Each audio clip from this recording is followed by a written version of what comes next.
a brief account of what we've been up to, and you guys will then take it from there. I think that we all know this effectively started when we celebrated 10th anniversary of the EFF, which was successful at the FNB Stadium. And subsequent to that, we launched our manifesto at Moses Mabhida. And when we launched our manifesto, or announced that we were launching our manifesto at Moses Mabhida, everybody developed an interest on Mabhida, and everybody started going to Moses Mabhida because they had not realized that there's too much voter constituency in the KZN which can be tapped into, and that whatever amount of numbers you take from KZN will really be a serious boost to the organization that has made an effort. And as a deliberate move, we went to KZN and decided we don't want anyone from outside KZN. We want everyone who is from KZN, strictly from KZN. Because we said we need to go and break the new ground.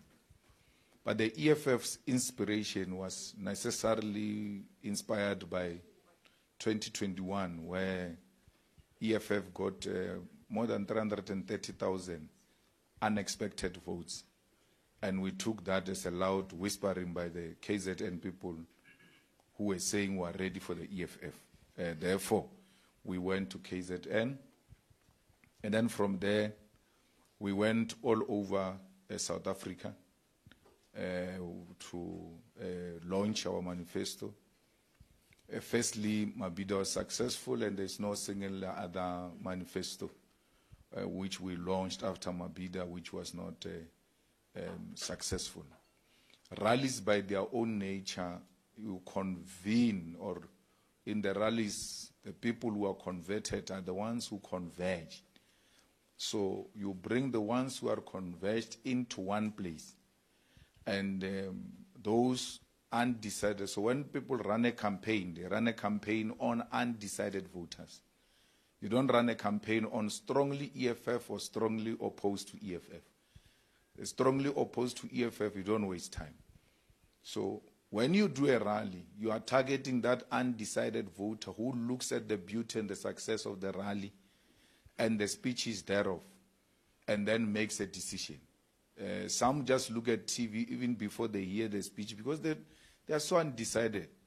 You just hear a person say, my organization, because they can see that this is a serious organization. So they are not a waste of time. Their target is an undecided voter. And most of our people get influenced by that. And then we now are engaged in town halls, especially in the minority areas, because there is a say. I didn't know, Budali, that there was a say that I'm anti-Christ. I only heard that when I arrived at El Dorado Park. And I asked the EFF people as to what is your response when they say, I'm anti-Christ. And they were all giving all sorts of answers. But there's a simple answer to give to ordinary masses of our people who are being deliberately misled. You just say, Malema built the house of the Lord in honor of his mother in Seshio and went to open it with Jacob Zuma. How does he become an antichrist? So, and you can see these guys are like, okay, give me the speech where I said I'm antichrist. They're trying to find it. But it's a big question which needs a simple answer. So we go into the town halls in the minority areas, in the virgin areas where we never had a strong presence, to come and speak to people about our manifesto and allow them briefly to raise their concerns, because we are no longer in the process of drafting manifesto. We have heard what people want, and we are dealing with that. But as an ongoing engagement with our people, we give them that opportunity to ask us questions. We have established what we call branch election task forces all over South Africa. A branch election task force is an election structure of a ward-based. And we also established VDETFs, which are called Voting District Election Task Force. Voting district, we normally call it voting station. So each voting station in South Africa gives us 8 people. And then those are the people who campaign for the EFF. Not 8, 30 people. I know Limpopo is 30. But a minimum of 20, 30 people. From that, we take 8 as party agents, females and males. And amongst the party agents, we want some people with some pre-matric qualification, former civil servants, former professionals, former student activists. Why? The presiding officers of IEC bully illiterate, innocent people in the villages. So you find a presiding officer is a principal of that village. He's the only one who's got a buggy. When people are sick, he's the one who takes them to the hospital. And then you go there, you are an EFF party agent. He says all party agents must sit at the door during counting. When you try to speak, he looks at her, wena, and then you're like, hey, let me withdraw, because this guy knows our family problems. So we need someone who can be up to that principal, or no, wait, I was a principal myself before. I'm a retired principal, I was a presiding officer. You can't say I must stand there. I have to stand here.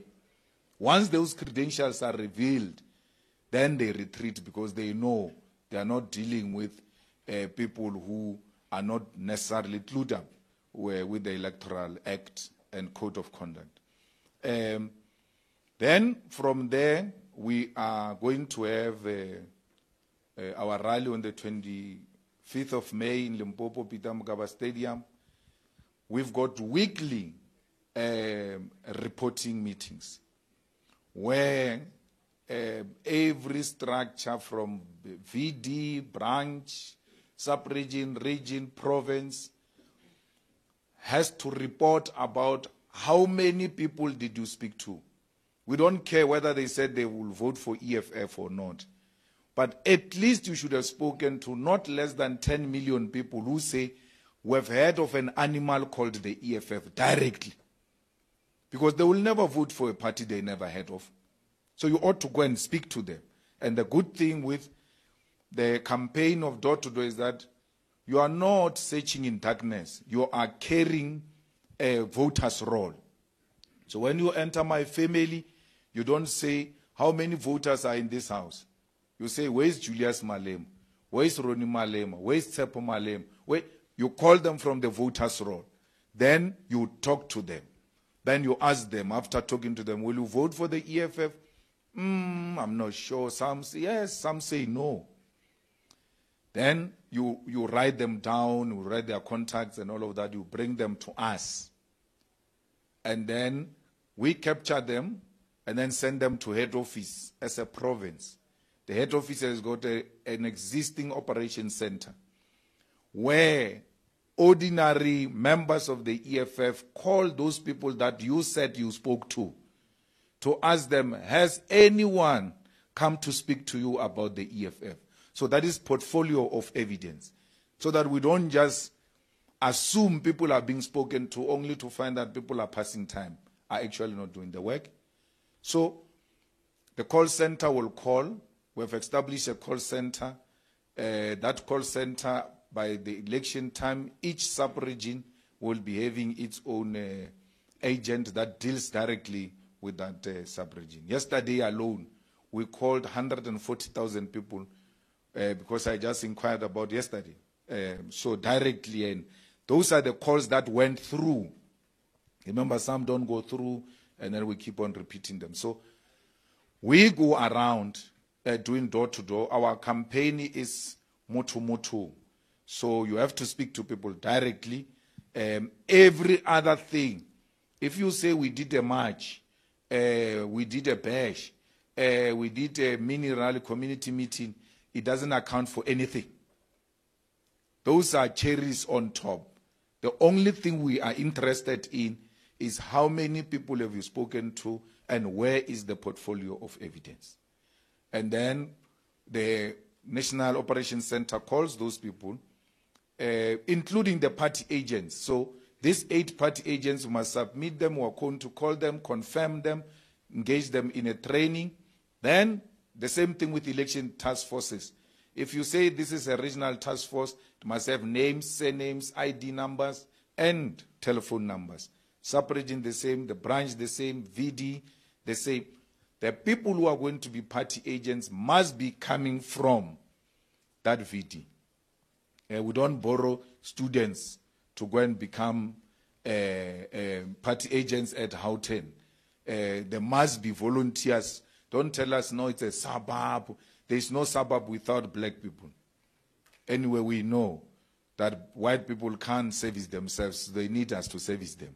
So there is us somewhere there in the suburb to service white people. So you can't say this is pure white people. It's not true. It's a lie. It means you're not doing your work. Because in that suburb, there is a bus rank. That confirms there are people here. In that suburb, every corner in the evening, you'll find domestics in a group in that corner sharing the notes of the bosses. So yesterday it was difficult. So they are there, and you can find them if you want, even if you are looking for them. We are the best in the distribution of posters in South Africa. No one comes close to us. Why? We use our own structures. So we've got a team in each town, in every ward, called postering team. It must have names, say names. The buggy they are going to use, we need its INATIS to check if there is such a vehicle. And you must submit a picture of portfolio of evidence of the buggy, the step ladder, and the people going on top of poles, putting up posters. Someone sent me a message yesterday at 4 a.m. that Metro Police is removing our posters, and M1 and M2 and all of that. We send that to MMC or Public Safety. If it's not allowed, it's okay, but it can only be EFF. So everybody else must not put.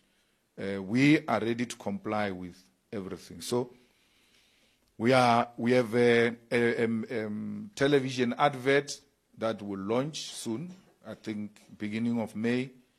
We're just waiting for ICASA to make allocations. We have a radio advert. We've got adverts in the newspapers, including News 24. But News 24 makes some terrible rule. It says, for you to have an advert in our newspaper or online, you must come as 3 different parties, 3 competing parties to come and say, we 3 of us want to. You can hear that level of madness. No? That I must go and talk to Steinesen and then talk to Bosa, Musima Emmanuel. Let's go and make an advert at News 24. So they are making that rule for simple reason. They know what's going to happen. They know the Oppenheimers will place an advert of Rise Mzansi, Sarah, and Bosa. And say, no, but they came 3 of them. They made the requirement. But when you check all of them, they're the same thing. How do you get the adverts of Moon Pact into the News 24 platforms and you don't have others? They know there is no one who can come with the EFF. Therefore, EFF is barred from advertising on the News 24 platform. They use some funny strategy to exclude you because they know even if you go to PAC, even if you go to Azapo, they will not afford to advertise on those platforms. So the EFF is excluded from advertising on the News 24 platform. Because when that rule was presented, I just knew what it means. I know how racists operate, and I know how racists exclude people. So when that came, I knew This is a strategy not to have the EFF on the News 24 platform. But otherwise, all of newspapers, except ENCA, by the way, will be able to advertise on those platforms. And we have no problems with ENCA. All they need to do is to apologize. And you all know that, and you all know they've done us wrong. And now, in December, it's going to be a 5th year. So they still stand another good chance because the NPA is coming. They can apologize directly to NPA in December. We don't see why the IEC is appealing Zuma judgment. It's really very, very personal. And by doing that, they are keeping President Zuma in the news. By doing that, they are making President Zuma gather rallies outside every court appearance. So the court appearances are being organized by the IEC. We might be thinking the IEC is acting against Zuma, only to find that Mashinini is behind the strategy of the IEC to keep Zuma in the news. So you must not sleep. I mean, for the first time we saw Advocate Ngugai Toby struggling.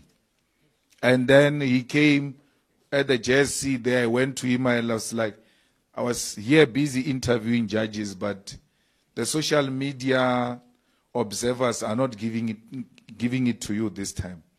He said to me openly, that one we've lost. Because he knows there is no case. So, if they know there's no case, what is going to happen? Why are they doing what they are doing? And some silly mistakes that are being committed by the IEC. Remember, we have got 110% confidence on the IEC. But they are making so many stupid mistakes in a year where the election is highly contested, where they're supposed to be perfect. We are going now for 30 years of democracy. They've got the necessary experience. I mean, go and look at that signing of the Code of Conduct by the IEC. Anele was right to demand a picture. Why are you asking for my picture? You don't publish it. And you publish logos. My picture is my logo. It's me as an independent candidate. They didn't have that. They went to do raffle there, took out a name of an independent instead of a political party. Why do you put independents and political parties in one basket? Why? And the woman who was presiding over that Code of Conduct signature thing, she did not have a brief of what was happening. She didn't know what was happening. That thing was supposed to be seamless to inspire confidence. She's chairing that thing. Half the time she's been corrected by that guy. There's a guy there who came and said, you can't call an individual. Here it's a slot for political parties. That time they had called Zagi Ahmad. And you saw how happy she was. When the name of a political party came, the whole smile disappeared. And you may find it was only Zagi Ahmad's name in that thing of independence. Because also I was questioning, why do you guys agree that there must be balls in some shuffling thing, but you have never seen the names that are in that ball? What if the EFF name is not there? Each party must be given its name. A ball must be put there. We must all line up dropping the ball inside that shuffling thing to be sure there is a name of the EFF. Even after the event, they don't open those things to show you, no. They are political parties in these things. All of them are here. You don't see that. In a highly contested elections. Then, they shuffle. That guy of DA in Western Cape, Madikizela, becomes number one. His party becomes number one on the ballot paper. To show she's not show what is she doing. She then calls political parties as they appear on the ballot paper to come and sign. But parties as they appear on the ballot paper, Madikizela's party is supposed to be number 1. So what is the benefit of being number 1? Because you just won the number 1 spot now. We had to wait even for a moment for the ballot paper to be changed and then be placed again on the board. Madikizela, what is Madikizela's party, man? African something. It's number 1. But no, we are going to call parties according to how they appear on the ballot. They jump Madikizela, they do the old. Because once you are number 1, you start benefiting from those things immediately. And to be called to give a speech as number 1, about 2 minutes each, you are likely to give 3-4 minutes because people are not yet tired. And after you, they're like, we're going to stick to time now, but you are done. Those are the benefits of being number 1. But that was ignored because she insisted on chairing that thing. She was not supposed to chair that particular thing. All of this, without a letter, I called the CEO of IEC. I said, you can't do what you are doing because this election is going to be the most difficult election. Once you go and mess up on the day, instead of us rallying behind you, everybody is going to be listing, but they did this, they did this, they've been coming. So you can't afford to make that horrible mistakes. And that includes leaking the list of other parties. I'm just happy they did not go anywhere close to the EFF list in terms of leaking because we were going to tell you the name and the address of a person who leaked our list. Because we're not going to allow that nonsense of a person undermining democracy. But nonetheless, I think all are the issues that we as the EFF are doing. I spoke about the ENCA that is more than welcomed to the EFF. The News 24 has made it its business to decampaign the EFF. And we're being nice and we're being polite. And when we respond, we're going to be called anti-media freedom, anti-this, anti-that. There's no organization that has this kind of interactions with the media and highly accessible to the media in South Africa other than the EFF. Organizations, I speak of parties that are well represented in parliament, not these things that are run from the boots of cars. So, of all parties, we are the most transparent. We are here. That's why we are here. We have been here before. We always have press conferences. We couldn't have this time around as often as we want to have because of the program on the ground. But you've got a media house that has taken a decision to just be anti-EFF. Mazoti gives EFF 200,000 in 2014 as a contribution. That is a sin he has ever committed because if he had not paid that money, this animal won't be here. That is his punishment. Leave cigarette, what. Then they say Mazoti is the biggest funder of the EFF, biggest funder. Ombudsman says, big relative to which one? Because you must compare them. Do you have others? So, which other donations has Mazoti ever made since 2024? No, that one of 2014, that one of 20, no, only that one of 2014. So why do you call him the current funder of the EFF? And you say EFF is even better because he made donation. And then Malema Yena. Why do you say he's the biggest funder of Malema? What do you have? That Mazoti is a funder of Malema. The whole newspaper, Adrian, having taken a personal racist decision and chose to become typical of a racist white boy who suffers from white privilege, attacks the EFF unprovoked and does that consistently, now came with the rules that exclude the EFF because the rest of other parties, they can come together carrying each other. They are funded by one person. EFF has to go and look for other partners for it to advertise on News 24. talk about suppressing other political parties, the right to express ourselves is being violated. So we are going to take News 24 to the Electoral Court, because we cannot allow a media platform to run a political campaign against other political parties. They need to declare that it is free and fair for certain parties who want to advertise on that platform to be excluded on the basis that their competitors are refusing to come with them, to come and advertise. When the DA opens its mouth all the time, says, no EFF, will never work with the EFF. Imagine where you're going to get the DA to come and advertise with you when he told you that you are actually nothing.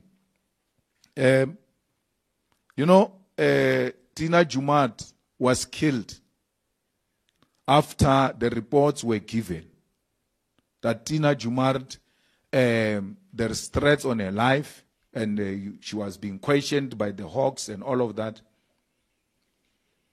None of you has ever have an interest on what happened to that person. She's gone now. There's no clear, no one can give me a clear explanation. But what comforts me is that when the public protector reported this to Parliament, the Speaker, Mapisa Ngakula, defended this mess. And when it was her turn, they didn't defend her. That's good. That's how they eat each other. But there was recordings where Tina Jumaat was saying bribes are needed from Pemima Jodina, from Janji, from Ugadewetre. Eh? Yes. Oh, Mapisa. Ngakula was also going to get the portion of her pensions. Nothing. With the recordings, she can't say, okay, let's institute some smaller inquiry because there is some prima facie evidence. Nothing. Nothing. And that woman is sleeping now. No justice has been achieved for her. You have a speaker who is in trouble with the law.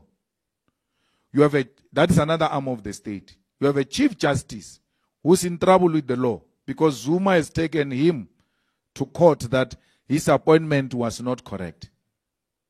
But be that as it may, Chief Justice Zondo made a statement that the ANC made a good decision in 2017 when it elected Cyril Ramaphosa as a president. That was a good decision which saved the country.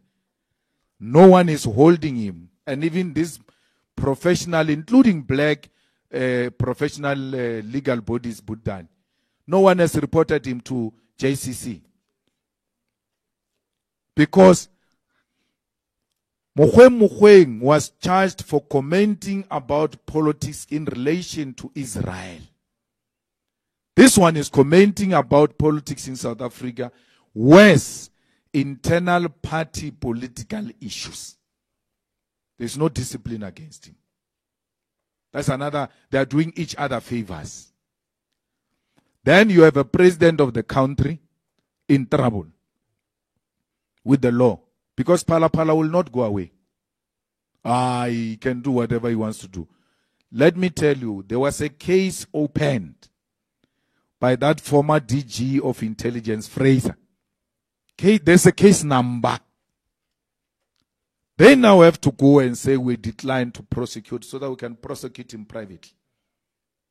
There was a case number. All manner of evidence was presented by Fraser. Till today, that is not an issue. What is an issue? VBS. Malema must speak about VBS. Give me a case number against me on VBS. That is an issue. This is an issue we'll never let go. Where is the case number? Even in the absence of the case number, because of political hatred and political agenda, we must still go after them. Shivambo must account for VBS. Because of VBS, Shivambu's brain, economic brain, has shrunk. He can no longer be a good economic analyst. He can't make a good Minister of Finance. He went VBS. There are people who are in the dock now.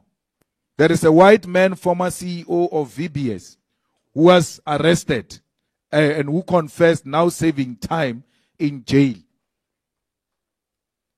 People are being prosecuted on daily basis, especially in Limpopo. There's former CFO, CEOs and all of that. Not a single law enforcement officer has ever even sent an SMS to ask us about VBS, including those fraud hawks. You know, there are hawks when they hear, hey, there is a case coming against you, then they start saying, no, I'm so and so from the hawks. There is this thing, we can close it, send this much. Not even a fake call was ever made to us about VBS. But VBS. Because you cannot find anything politically, ideologically, to falter the EFF. That's why Moeletsi Mbeki speaks about the leadership of the EFF, likes nice things. That's why they want houses with swimming pools and all of that. And then you don't ask him if Fidel Castro was a revolutionary. If he says yes, you say, didn't Fidel Castro have a swimming pool? Didn't Fidel Castro have a Rolex watch? The president, former president of Venezuela, Chavez, Hugo Chavez, a good dresser of note, a man of style. But if you compare Chavez with Malema, to Malema's haters, Chavez is a revolutionary, but there's nothing that I'm doing different from what Chavez did. Who said Chavez didn't have a pool? And Lenin. What is revolutionary about smoking cigar? Because Fidel Castro used to smoke cigar. But if you were to smoke cigar now, you are going to be taken a picture and be questioned, what is revolutionary about cigar? But Fidel has never been questioned. What is revolutionary about smoking cigar when you are a revolutionary? So, those are the inconsistencies, those things of calling us flip-floppers. Mmusi Maimane said, we don't need political parties who must contest as independents. Mmusi Maimane today is contesting as a political party. You have never called him a flip-flop. This one who can't speak properly. Action essay. Mashab. And people said, I'm attacking people who was stuttering. Mashaba is not stuttering. No, it's not. Mashaba doesn't have a proper thought process. So he can't think and speak at the same time. That is a serious weakness in a person. He can't think and then in Parliament I was making a simple point. Or when you come with one seat or two or three, it's 3 minutes. What is Mashaba going to say there with that kind of articulation? You are wasting your time. He will leave that parliament without having said a word. Imagine that the speaker is the EFF in the coalitions. Mashaba, Honorable Mashaba. Then he starts being worse. By the time he utters first sentence, the time is over. Sit down. That's why you need to. Once you stand up, on a point of order, speaker, what's that? It's not point of order, points are made. It's done. Because we are fighting for time. So, Mashaba says the EFF, when he leaves the DA, the EFF is the only party that has never come to me and asked me for tenders. I've got a high respect for the EFF. Today he calls EFF all sorts of names. None of you call him a flip-flop. None of you call President Mandela a flip-flopper. After he said he's going to nationalize, immediately after President Dali was standing next to him there. And then later Mandela said privatization is not a policy of the ANC. Well, nationalization, we're going through privatization. It's not a flip-flop. President Mbeki, who said, how do I do door to door and explain to people to vote for a party which has got Nkabis in their branches? Today he says, I'm available, I'm going to campaign for my party. It's wrong for you not to campaign for the party. It's not being called a flip-flop.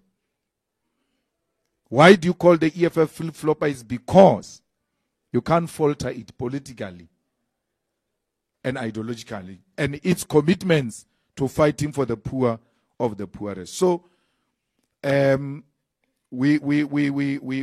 here to say to you, we are available, and we are a government in waiting, and there's nothing that really can come between us and the union building. The ANC is at its weakest state now. If we miss this opportunity, we're gone, we're out. This is an opportune moment for South Africans to make a serious historical turn, because 1994 we thought we were there, only to realize now that we are now in a more crisis than we were in 1994. So the coalitions, as my last point, we are open to talk to everyone. And our demands are very simple, which have always been. They don't change. Yeah, they can change here and there. And we are not far with many parties on what needs to happen. I mean, ATM, Mazapo, PAC, MK, including the ANC, by the way, on the land question. We are not far apart. We had actually had an agreement. Was it in this hotel? In this hotel, with the ANC, that we are going to expropriate land without compensation. And they developed a cold feet. That we are going to nationalize the Reserve Bank, that we are going to establish the state-owned bank. These two we followed up when we got into Parliament. We made proposals on the nationalization of the Reserve Bank, made a proposal on the establishment of state-owned bank, and the nationalization of mines. And one of the simplest demands we made was remove the stem from the national anthem. We can find another Afrikaans version if you want Afrikaans. But the stem is not an Afrikaans version. The stem, it's a political song which cemented white Afrikaner superiority. And they were singing this song when they were torturing our people. In Flag Plus, when they were having you encaged, they bribe meat there, they drink because they are drunkards. When they get drunk with the smell of their meat, they start singing this song. Today you are a survivor of Flag Plus. You must come and sing the song that is reminding you of the torture. Can you imagine if someone was to stand here and say, let's ask all the Jewish people to sing Hitler's songs? What's going to happen to you? You won't see the light of the day. But we are being made to sing the songs of our oppressors. We are made to pay Budali an apartheid debt, which its weapons were going to kill us. You must pay for the weapons which were meant for your killing. We're being asked that. We can't. We need the EFF to go to the International Court of Justice, ICJ, for real issues, not this pretentious ANC thing of wanting to pretend like they've got a problem with what is happening in Israel. We need to go to ICJ and say, declare this 382 billion apartheid debt as a debt which should not be paid because it was borrowed by a system which you declared a crime against humanity. Someone goes to buy a gun, borrows a gun to come and kill me. Then, ultimately, the killing flops. They say, no, but this guy's got a debt which he took from us to buy a gun to come and kill you, pay. Why has the ANC not said, but we can't allow this? We can't allow this. With the problems that we have in this country, where many of our people go to bed without food, we are servicing the dead, which was meant to kill us. With a budget of 320 billion rands budget deficits. Can you imagine what we can do if that issue is scrapped? They say, no, you no longer pay this. How much we can reduce the international debt and service it at a reasonable rate, because the apartheid debt is taken out of that international debt. All of that has not been touched. It needs the EFF, because no one will ever do that. They are all compromised. No one will ever do that. We're losing a lot of money to illicit financial flows. We lose a lot of money to tax avoidance. They say tax avoidance is not illegal. It's allowed. And so we will pass legislation that will make it illegal, because the revenue of this country depends mainly on the taxes, because we've got a state which is not in business. All the state-owned enterprises are gone. So we're relying on the revenue. We cannot afford to lose a single cent from the taxes. So everything is not working, Buddali, except SARS. SARS is working. And someone was trying to mobilize me when they extended the contract of the commissioner. That, yeah, do you see, this is illegal, whatever. But you see, I've got sympathy with this guy. Because I once spoke something political about him, that he's doing this. He wrote me a long letter and said to me, if someone dares to ask me what you said I did, I'll resign with immediate effect. Then I went to check him. I realized that SARS is no longer operating the way it was operating in the past, where it was weaponized against political opponents. They are working. The problem is that we don't have enough people who can afford to pay tax. When you go to SARS, if you want to see that SARS is working, miss your VAT payment today. Tomorrow, 1 past 12, midnight, a letter of interest comes in. No government institution does that. That says to you, hey, Mpofu, your passport is about to expire. They've got your records there. Come and renew.